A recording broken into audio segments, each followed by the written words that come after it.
Okay okay, in this third session we will be covering just one numerical, लेकिन उसकी logic का idea देना है। लेकिन वो न्यूमेरिकल बेसिकली फोकस करता है, जिस तरह टिप्स का एक न्यूमेरिकल किया था। मेरा मेन टारगेट है टू डिस्कस होराइजन एनालिसिस। अब ये होराइजन एनालिसिस है क्या, मैं डायरेक्ट इसको डिस्कस कर रहा हूं एक न्यूमेरिकल एग्जांपल से, लेकिन आप इसको यूं समझ सकते हैं, when you are holding a fix financial security for a long term time, सही है, तो आप फ्यूचर एक्सपेक्टेशन की बेसिस पे कुछ डिसीजंस मेकिंग कर रहे होते हैं, कुछ कैलकुलेशंस कर रहे होते हैं।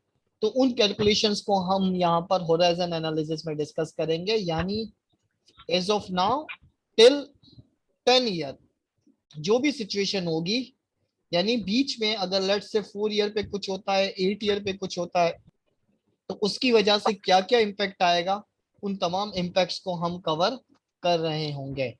लेट मी चेक कि ये कौन साहब हैं जिन्होंने अपना माइक ऑन किया हुआ है। सर स्क्रीन शेयर कर दें, थैंक यू। ओके, मैं थैंक यू फॉर नोटिफाइंग, मैंने स्क्रीन में भूल गया था, बता देता हूँ। लेकिन ये कौन साहब थे? सर हम वो जो भी साहब थे वो वकार ज़का साहब वापस आ गए, एक्सेलेंट, ठीक है।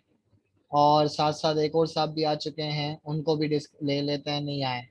आमिर लियाकत साहब नहीं आए, वकार वकार साहब को हमने भेज दिया। सर स्क्रीन शेयर कर दें, thank you for notifying, screen share कर देते हैं फिर आ जाते हैं। माई मिस्टेक हो जाता है समटाइम। ओके, आई होप अब स्क्रीन विजिबल हो गई होगी, अगर हो गई होगी तो बता दें।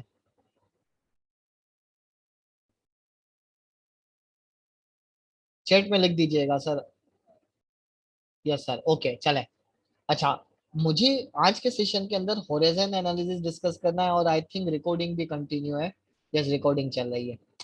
होराइजन एनालिसिस के अंदर क्या है, when you are holding a financial security for a long term period of time. मिसाल के तौर पे अभी आपने कुछ पैसे दे के बाय कर लिया, 10 साल बाद उसकी कुछ ना कुछ आपको मिल रहे होंगे, लेकिन after some time, for example let's say कि आपने जब बाय किया था उस वक्त अज्यूम किया था कि इंटरेस्ट रेट 10% है, मार्केट रेट, ठीक है, कूपन रेट आपके पास फिक्स था। लेकिन आफ्टर 3 इयर्स गवर्नमेंट ने क्रेडिट मॉनेटरी पॉलिसी चेंज हो गई, अब रेट कितना मौजूद है, लेट से 12 13% हो गया है या 8% हो गया है। तो इस 10 से 13 होने या 10 से 8 होने की वजह से आपकी प्राइस पे इम्पेक्ट आएगा, ठीक है। अब ये आपने डिसाइड करना है कि भाई मैं नेक्स्ट 6 साल तक इसको होल्ड करके रखूं, नेक्स्ट 6 ईयर तक होल्ड करके रखूं, या उसको डिस्पोज ऑफ करके न्यू सिक्योरिटी बाई कर लूं। न्यू सिक्योरिटी न्यू रेट पर मिलेगी। ऑफ कोर्स अगर रेट कम हुआ होगा तो आप होल्ड करके रखेंगे, लेकिन अगर रेट बढ़ गया होगा तो आप इसको निकाल के बोलोगे भाई मुझे नई सिक्योरिटी पर इन्वेस्ट करना है, ठीक है। तो इस किस्म के डिसीजन मेकिंग के लिए हम होराइजन एनालिसिस में इन्वॉल्व होते हैं। अब डिफरेंट पर्सपेक्टिव हो सकते हैं, डिफरेंट पर्सपेक्टिव को कैप्चर करने के लिए लेट्स अज्यूम, पहले मैं एक डेटा देख लेता हूं कि एक फाइनेंशियल सिक्योरिटी बॉन्ड ही है जिसकी फेस वैल्यू कितनी है, 1000 रुपए, ठीक है। जब आपने at the time of buy, ठीक है, ईयर्स टू मेच्योरिटी, मेच्योरिटी के लिए साल कितने मौजूद है, एन की बात कर रहे हैं, 10 ईयर्स ही सोचा था, 10 ईयर ही सोचा था, ठीक है। अच्छा, अब 10 ईयर तो सोच लिया था। अब इसमें एक और चीज क्या आ रही है कि वैन कूपन रेट वो कितना ऑफर कर रहे थे, ओके मैं ये वाला सवाल ही करूँ तो ज्यादा क्लोजर होगा। कूपन रेट आपका ऑफर हो रहा था, सही है, ओके 8%। कूपन रेट आपका 8% ऑफर हो रहा था, ठीक है, लेकिन मार्केट में रेट था, मार्केट में रेट कितना था, मार्केट में रेट था लेट्स से 10%, मार्केट में रेट 10% था, ठीक है। अच्छा, अब ये सिचुएशन है। सबसे पहला सवाल आइटम्स के लिहाज से, P0 एक रिक्वायरमेंट ये, फिर मैं कहूंगा 8 ईयर 4, ये पहली रिक्वायरमेंट है। सेकंड रिक्वायरमेंट 8 ईयर 4, ठीक है, what is price if there is no change in market rate, ठीक है। मार्केट रेट में कोई भी चेंज नहीं है, ठीक है, तो प्राइस क्या होगी ये आपको मालूम करना है, ठीक है। और बी का पहला पार्ट ये हो गया, और बी का दूसरा पार्ट क्या होगा, if sold what will be rate of return. अगर हम सोलिंग बेच देंगे तो रेट ऑफ रिटर्न क्या होगा, इसको थोड़ा सा एनालाइज करते हैं इसके तौर पे। तो सर ये तो बिल्कुल सिंपल है, सबसे पहले P0, P0 कैसे होगा सर, ये 1000 को, सॉरी 1000 को हम मल्टीप्लाई कर देंगे, कूपन रेट 8% है, तो 8% से मल्टीप्लाई किया, 1 - 1, रेट कितना है, मार्केट रेट आ रहा है 1.1, कितने साल की पावर है, 10 साल की पावर है, तो -10 divided by 0.1 plus 1000 divided by 1.1 के ऊपर पावर कौन सी आ जाएगी, 10 की पावर, ऐसा ही है। अच्छा, मैं एक काम ये करता हूँ कि हमने एक्सेल बना के रखी हुई थी, एक्सेल से ये चीज करता हूँ ताकि थोड़ा सा तेजी के साथ हम इसको सॉल्व कर सके, ठीक है। तो एक्सेल पे अगर मैं बात करता हूँ इस डेटा के लिहाज से, तो ये डेटा क्या आ रहा है सर, एक्सेल मैंने बंद कर दी थी, चले कोई मसला नहीं है। एक्सेल पे अगर मैं इसको निकालता हूँ तो क्या चीजें आ रही होगी, ओके, एक मिनट, हाँ, ओके सॉरी, यस, एक मिनट, हाँ, थोड़ा बड़ा करने के लिए, ओके, 200%।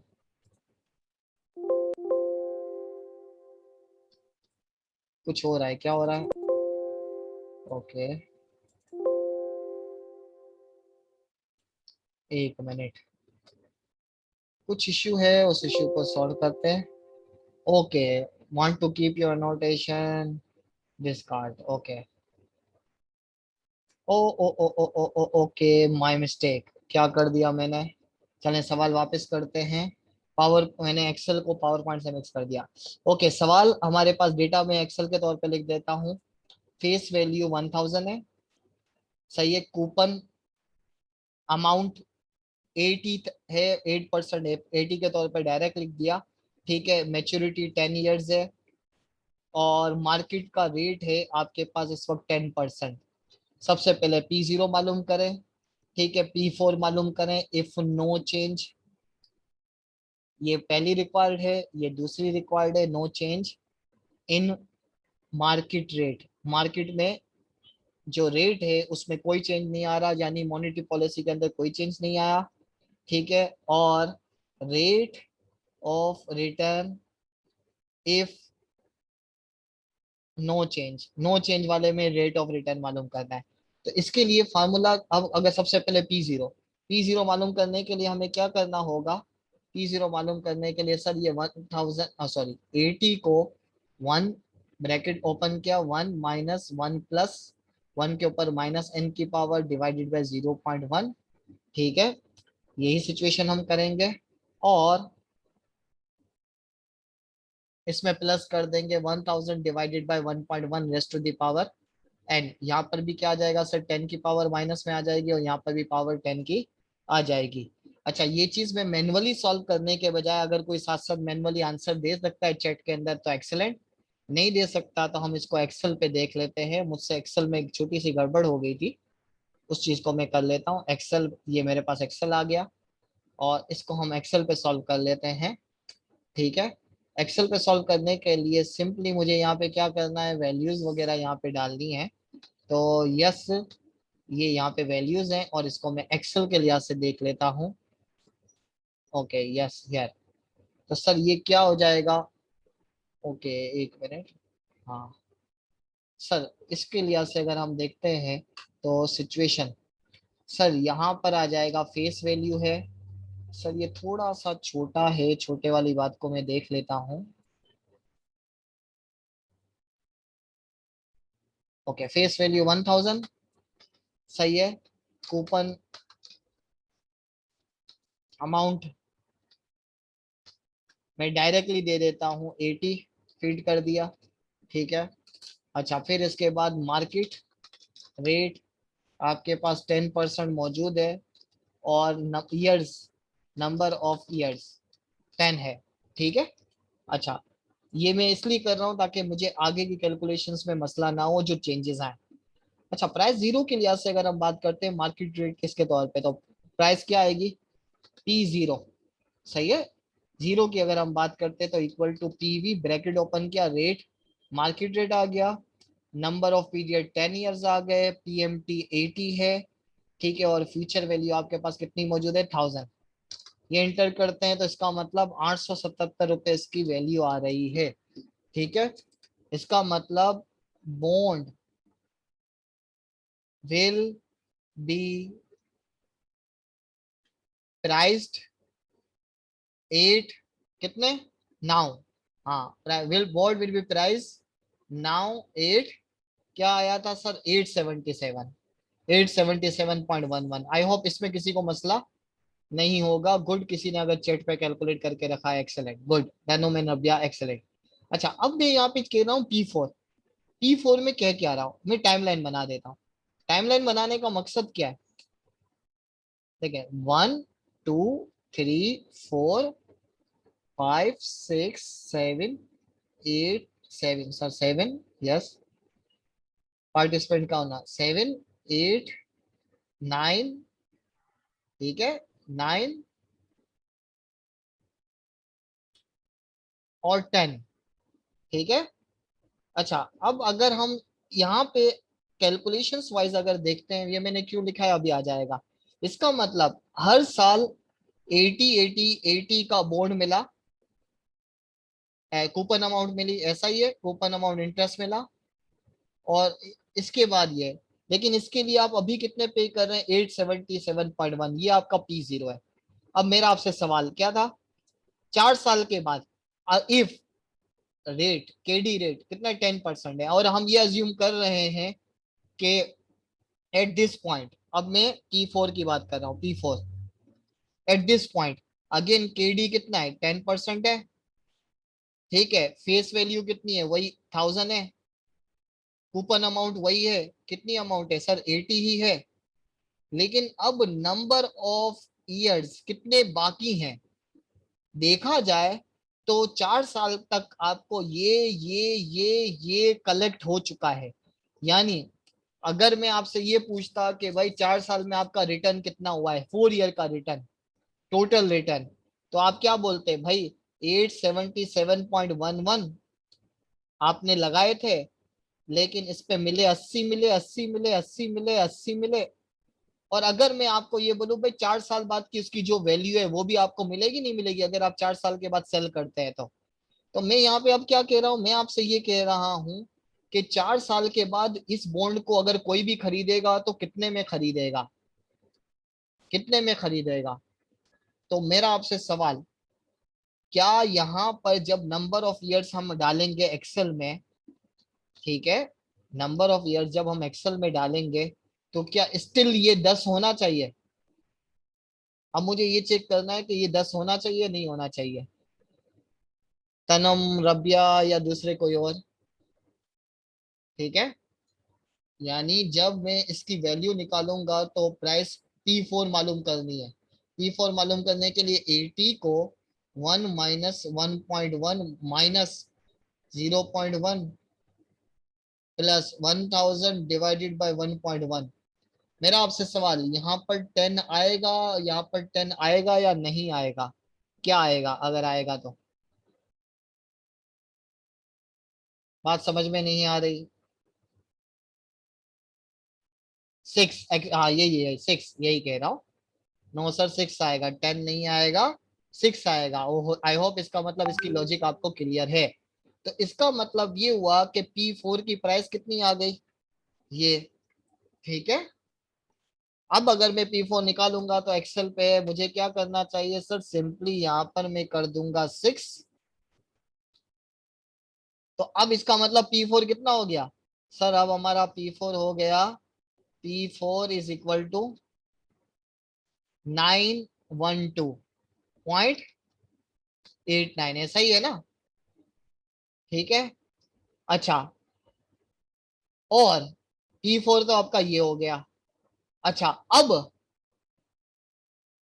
आफ्टर 1 ईयर, अच्छा, P4 तो आपका ये हो जाएगा, ठीक है। अच्छा, अब इसका मतलब ये हुआ कि अगर, अब मैं रिक्वायरमेंट के तौर पे बात करता हूँ, यस, कि रेट ऑफ रिटर्न कितना होगा। तो रेट ऑफ रिटर्न मालूम करने के लिए क्या करेंगे, रेट ऑफ रिटर्न मालूम करने के लिए P10 चाहिए होगा, ठीक है। कितना रिटर्न आपको मिला है in term of percentage, 91289, good. तो इसका मतलब क्या होगा, P10 minus P4 plus 80 plus 80 plus 80 plus 80 plus 80 plus 80, ये आपका एक्यूमुलेटेड रिटर्न होगा नहीं होगा, डिवाइडेड बाय P4 की प्राइस के तौर पे बात करते हैं। लेकिन मुझे अब एक और कॉम्प्लिकेटेड सिचुएशन पे डिस्कस करना था, P4 भी P10 आप अपने तौर पे एक्स्ट्रा ऑर्डिनरी डिस्कशन कर लीजिएगा रिटर्न मालूम करने के लिए। अब मैं कह रहा हूं, if in P in fourth year, अब मैं जो सिचुएशन बना रहा हूं उस सिचुएशन को समझ लिएगा ताकि आपको आइडिया हो कि अब हम क्या करेंगे। If in year 4 KD was 10%, but in year 5 KD was, ठीक है, कितना कह रहे हैं, 12%। Someone buy this bond in year 4 and sold it year 5, ठीक है। किसी ने ये बॉन्ड चौथे साल में खरीदा और पांचवें साल में बेच दिया, चौथे साल में खरीदा और पांचवें साल में बेच दिया, तो उसका रिटर्न, रेट ऑफ रिटर्न क्या होगा उस एक साल के लिए, rate of return in year 5, उसका रेट ऑफ रिटर्न क्या होगा, कैसे कैलकुलेट करेंगे, any idea. I hope situation समझ में आ गई होगी। क्या करेंगे सर, हम P5 में से P4 माइनस करेंगे, डिवाइड बाय P4 करेंगे, मल्टीप्लाई बाय 100, क्या सिर्फ यही करेंगे, नहीं सर, इसमें हम एक और चीज भी करेंगे। और वो क्या करेंगे मुझे वो पूछना है। सर इसमें हमें फिफ्थ ईयर के अंदर कूपन अमाउंट भी मिल रहा होगा ना, कूपन अमाउंट पांचवें साल की मिल रही होगी नहीं मिल रही होगी, पांचवें साल के अंदर कूपन अमाउंट हमारे मिल रही होगी, कितनी मिल रही होगी, पांचवें साल की 80। इसका मतलब क्या होगा, मुझे यहाँ पे क्या चाहिए, सबसे पहले P4 कितना के P4 निकाला था, तो इसका मतलब P4 जो निकलेगा उसमें टाइम कितना होगा, 6 साल होगा, लेकिन रेट कितना होगा, 10% होगा, ऐसा ही है। लेकिन जब P5 निकलेगा उस पे टाइम कितना होगा, सर उस पे टाइम होगा 5 साल, लेकिन रेट कितना होगा, 12%, ऐसा ही है। यही वाली बात मैं एक्सेल पे यहाँ पे रिपीट कर रहा हूँ। यानी अगर मैं P4 की बात करता हूं तो ये तो 9 आ रहा है, लेकिन अगर मैं P5 की बात करता हूं तो इसका मतलब मार्केट रेट रिवाइज्ड, ये 12% है, ठीक है, मार्केट रेट रिवाइज, और क्या चेंज आ गया, नंबर ऑफ ईयर रिमेनिंग 5 होगा। यानी P4 के लिए तो मैंने रेफर सही किया है, P4 के लिए तो नॉर्मल सिचुएशन रेफर की है। आई होप ये बात समझ में आ रही है ना। लेकिन की P5 के लिए क्या होगा, सर P5 के लिए हम क्या करेंगे, पीवी इंटू रेट रिवाइज लेंगे, नंबर ऑफ ईयर रेट ये लेंगे, ठीक है, नंबर ऑफ रेट ये लेंगे, पीएमटी क्या होगा, वही 80 आ गया, लेकिन अब फ्यूचर वैल्यू क्या आ जाएगी, ये आ जाएगी, और इसको हम माइनस में कर देंगे ताकि प्राइस हमें पॉजिटिव मिले। तो इसका मतलब ये हुआ कि P4 मेरे पास कितना आया, सर P4 हमारे पास आया, सर कितना आया, सर 912। सर P5 आया, कितना आया, सर 855, ठीक है, 855.81, ठीक है। लेकिन कूपन अमाउंट, तो अब अगर मैं रेट ऑफ रिटर्न निकालना चाहूं, मैं rate of return in year 5 निकालना चाहूं तो क्या बनेगा, सर 912, सॉरी 91, नेगेटिव रिटर्न नहीं, ओके 91, ओके इसको yes, my mistake. Sir P5 minus करना होगा। P5 कितना है सर? P5 है 855.81, ठीक है, माइनस 912.89, लेकिन प्लस कूपन, 5वें साल कूपन कितना मिला है सर? 5वें साल ये 80 भी मिलेंगे ना। 80 प्लस किया, ठीक है, ये आपका डेटा कैलकुलेशन के तौर पे डिवाइडेड बाय P4 कितनी है सर? 912.89। तो इसको अगर हम कैलकुलेटर से सॉल्व करते हैं, किधर गया, यस ये रहा कैलकुलेटर। तो 855.81 माइनस 912.89 प्लस 80, 22 डिवाइडेड बाय 912.89। तो इसका मतलब ये रिटर्न कितना आया? 2.5% ही रिटर्न आया। अच्छा, 2.5% रिटर्न आया, तो ऐसा क्यों आया? अब यहाँ पर आपको याद होगा, आपने बचपन में एक चीज पढ़ी थी, करंट यील्ड, ठीक है, करंट यील्ड पढ़ी थी, और कैपिटल गेन, डिविडेंड यील्ड और कैपिटल गेन के नाम से एक चीज पढ़ी थी। ऐसा ही याद आ रहा है कुछ? ऐसा कुछ ना कुछ तो पढ़ा था ना, या नहीं पढ़ा था सर? एक कैपिटल गेन होता था और एक करंट यील्ड होती थी, एक डिविडेंड यील्ड होती थी। ठीक है, गुड। Yes, 2.6, excellent. इसका मतलब जो कुछ स्टूडेंट साथ साथ निकाल रहे हैं, एक्सीलेंट। ठीक है, तो इसका बॉन्ड में भी यही होता है, बॉन्ड का भी जो रेट ऑफ रिटर्न आएगा ना, वो यही आएगा। तो अब अगर देखा जाए तो हमारा रिटर्न कितना आया? 2.5% आया, लेकिन इस 2.5% के दो कंपोनेंट है, एक है करंट यील्ड और एक है कैपिटल गेन। अब कैपिटल गेन यानी देखा जाए तो करंट यील्ड हमारी कितनी है? करंट यील्ड का फार्मूला क्या था sir? Coupon amount divided by bond price, ऐसा ही है सर? कूपन अमाउंट कितना था सर? कूपन अमाउंट था 80, और बॉन्ड प्राइस कितनी थी सर? बॉन्ड प्राइस थी 855 रुपए, सॉरी 912 रुपए, सॉरी, हाँ यस, 855 इंटू 912 रुपए समथिंग, 912 रुपए 89 मल्टीप्लाई बाय 100। तो इस सवाल पे अगर हम निकालते हैं तो 80 डिवाइड बाय 912.89 मल्टीप्लाई बाय 100, तो इसका मतलब करंट यील्ड कितनी आ रही है? 8.7% आ रही है। लेकिन कैपिटल गेन क्या हो रहा है? हमारी प्राइस कितनी हो गई थी सर? P5 कितनी थी? P5 minus P4 divided by P4 multiply by 100, ऐसा ही होगा।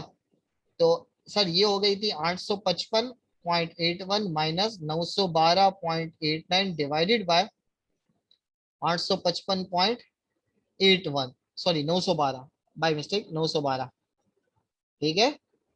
ओके, मैंने नंबर्स अपनी तरफ से चेंज किए तो इसलिए थोड़ा सा एक चेंज आ गया। तो अगर मैं इस तरीके से कैलकुलेटर करता हूँ, 855.81 माइनस 912.89 डिवाइडेड बाय 912.89, तो ये कितना आ रहा है सर? ये आ रहा है 6.2, माइनस में आ रहा है, -6.25%, ऐसा ही है। तो आप देख सकते हैं, तो ये जो रेट ऑफ रिटर्न है, इसके अंदर करंट यील्ड तो 8.7% है, लेकिन कैपिटल गेन प्लस के बजाय किस में आ गया? माइनस में आ गया। प्लस के बजाय किस में आ गया? माइनस में आ गया। 8 पॉइंट, कैलकुलेटर से वेरीफाई कर लो, मैंने कुछ गड़बड़ कर दी, 6.25%, यस। तो इसका मतलब ये है कि 8.7% रिटर्न, सॉरी 8.7% रिटर्न आया था, यस, माइनस 8.76, तो -6.2% आ रहा है, यस। तो इसका मतलब ये हुआ कि मुझे बॉन्ड होल्ड करने की वजह से, 1 साल होल्ड करने की वजह से मुझे करंट यील्ड कितनी मिली? देखा जाए तो मेरा रिटर्न 8.7 है, ये होल्ड करके 1 साल, 1 ईयर की होल्डिंग की वजह से उस साल आपको इतना रिटर्न मिला। लेकिन प्राइस चेंज हुई। अब ये पता है ये प्राइस क्यों चेंज हुई थी? ये प्राइस इसलिए चेंज हुई थी, क्यों? क्योंकि मार्केट का इंटरेस्ट रेट चेंज हो गया था। अगर मार्केट का इंटरेस्ट रेट चेंज नहीं होता तो क्या होता, वो भी निकाल लेते हैं एक्सेल पे। अगर मार्केट का इंटरेस्ट रेट चेंज नहीं होता, यानी लेट्स से ये 10% ही रहता, तो अब प्राइस कितनी हो जाती सर? P4 हो जाती 924 हो जाती। यस सर, P4 924 हो जाती, और P5, सॉरी P5 कितनी हो जाती? यस, 924 हो जाती। यानी ये कितना हो जाता सर? 924 ये हो जाता, मैं कलर पेन चेंज कर रहा हूँ, तो ये भी 925 24 हो जाता।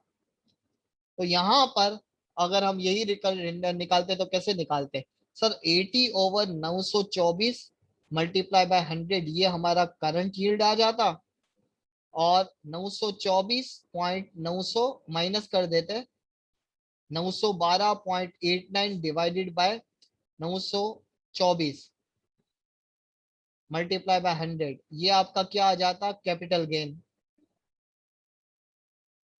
तो ये आपके टोटल रेट ऑफ रिटर्न आ जाता।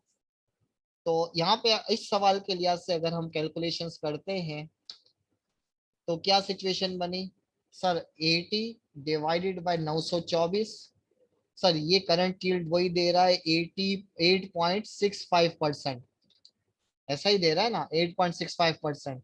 और कैपिटल गेन कितना दे रहा है सर? ये दे रहा है 924 माइनस 912 डिवाइडेड बाय 924। सर ये भी प्लस में ही दे रहा है, कितना दे रहा है? प्लस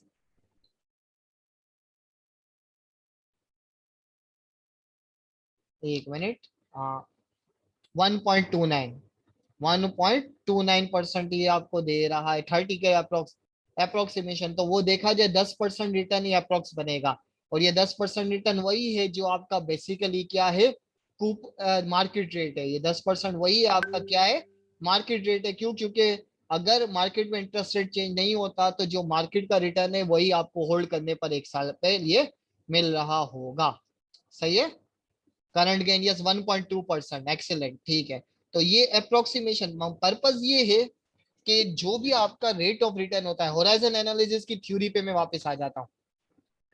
होराइजन एनालिसिस की थ्योरी ये कहती है कि अगर आपके पास कोई असेट 0 से लेकर लेट से 10 साल तक के लिहाज से है और वो आप होल्ड करके रखते हैं, तो कोई भी अगर उसको P3 और P4 1 साल तक होल्ड करके रखेगा और इसके अंदर अगर कुछ चेंजेस आते हैं, वो चेंजेस क्या हो सकती हैं? वो चेंजेस हो सकते हैं मार्केट रेट का चेंज, मार्केट रेट चेंज हो गया। वो हो सकता है होल्डिंग टाइम चेंज हो जाए, पहले 3 से 4 साल तक, ठीक है। 1 साल के लिए भी चीज हो सकता है कूपन रेट चेंज हो जाए, लेकिन हम कूपन रेट चेंज करने वाली बात नहीं है।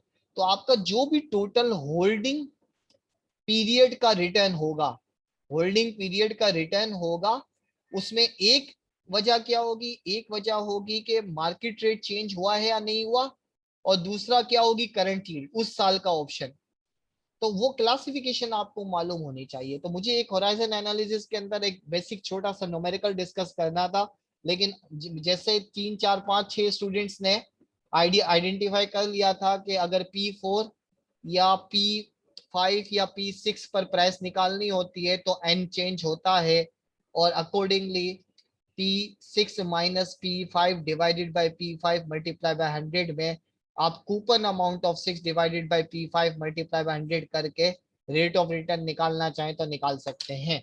सिर्फ यही डिस्कस करना था और कुछ नहीं। इसकी रिकॉर्डिंग मैं आपसे शेयर कर दूंगा।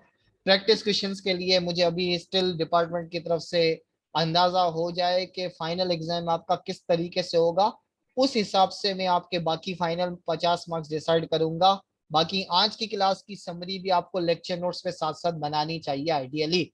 जो दूसरा लेक्चर नोट है ना, उसमें ये चीज भी समरी रोज, अगर कोई लेक्चर नोट साथ लिख के ये न्यूमेरिकल लिख रहा है तो इसका मतलब उसकी तैयारी साथ साथ हो रही है। तो that's all for this session. अगर किसी ने कुछ पूछना है तो पूछ ले साथ साथ, नहीं पूछना तो मेरी एक्चुअली एक और मीटिंग है, ऑनलाइन ही है, तो उसके अंदर मैं तेजी से मूव करूंगा। किसी और ने कुछ पूछना है? नहीं, मैं